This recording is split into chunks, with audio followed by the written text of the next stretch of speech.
कहानी अधिकार नहीं बनता करते। सत्यनारायण की कथा की सारी तैयारियां हो गई। छोटी बहू मांझी ने यह बात बड़ी बहू दीप्ति से न पूछकर छोटी बहू रिया से पूछी तो दीप्ति के मन में एक टीसी उठ गई। हर बात रिया से ही पूछ लो, खाने में कब क्या बनेगा, घर में क्या राशन आएगा, मैं तो जैसे इस घर की कुछ हूं ही नहीं। डाइनिंग साफ करती हुई दीप्ति का ये बड़बड़ाना पास ही अखबार पढ़ते कैलाश जी सुन रहे थे। कुछ देर बाद वे दीप्ति से बोले, क्या हुआ दीप्ति, तुम्हारा मूड आज कुछ उखाड़ा हुआ है। नहीं बाबूजी, ऐसा कुछ नहीं। दीप्ति ने ये कहकर बात टालनी चाही, मगर कैलाश जी की अनुभवी आंखों से वह बच न सकी। देखो बड़ी बहू, तुम अपना गुस्सा मन में दबाकर रखोगी तो वह और भी बढ़ जाएगा। इसलिए तुम्हारे मन में जिस बात को लेकर गुस्सा है वह कह दो। अपने ससुर जी के यह मधुर वाक्य सुन उसके मन का सारा गुबार शब्दों में फूट पड़ा। बाबूजी, आप लोग छोटी को स्नेह दे, सम्मान दे, इससे मुझे कोई परेशानी नहीं, लेकिन अगर मेरे सारे अधिकार ही उसे दे दे तो। ये कहती हुई दीप्ति की आंखें सजल हो गईं। तभी उसकी सासू माँ यानी सरलाजी वहां आ गईं। दीप्ति की सजल आंखें देख वे कुछ समझ नहीं पाईं। वे कुछ पूछती उसके पहले ही कैलाश जी उनके प्रश्नों के उत्तर में बोल पड़े। सरलाजी, जो पहले आपकी मनोदशा थी वही आज बड़ी बहू की मनोदशा है।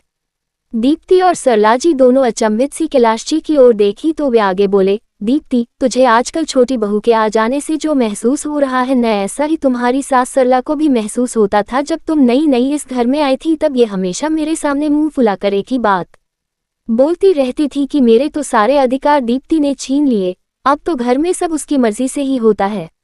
इस बात पर सरलाजी हंसती हुई बोली, अरे आप भी क्या बीती बात लेकर बैठ जाते हैं। किसी भी नए रिश्ते के आने से हमारे अधिकार नहीं छिना करते, बल्कि हमारी जिम्मेदारियां कम हो जाती हैं। मुझे ये बात कुछ देर में समझ आए, मगर समझ आ गई। अब जाओ दीप्ति, तुम पूजा की सामग्री जाकर देख लो। रिया बहू थोड़ा तुम्हारी जैसी अनुभवी है, तुम सालों से घर की सारी पूजा होते देख रही हो। दीप्ति मुस्कुराती हुई वहां से चल दी। उसने ऐसी कई चीजें अपनी देवरानी रिया को याद दिलाई जो वह पूजा में रखना भूल गई थी। रिया भी बड़े प्रेम से वहां से उठकर पीछे की ओर बैठती हुई दीप्ति से बोली, दीदी, अब आप आगे आकर और भी चीजें ध्यान से देख लीजिए, कहीं मैं कुछ और भी तो नहीं भूल गई। देवरानी के इस विनम्र आग्रह ने उसे भीतर तक स्नेह से भिगो दिया।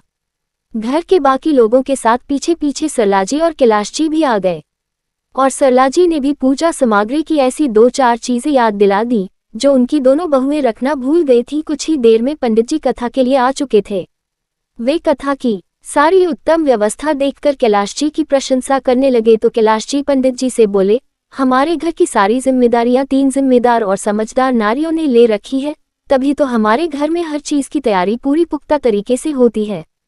अपने ससुर जी और पंडित जी की बातें सुनकर दीप्ति आज अपने छोटे बड़े हर रिश्ते पर गर्व का अनुभव कर रही थी।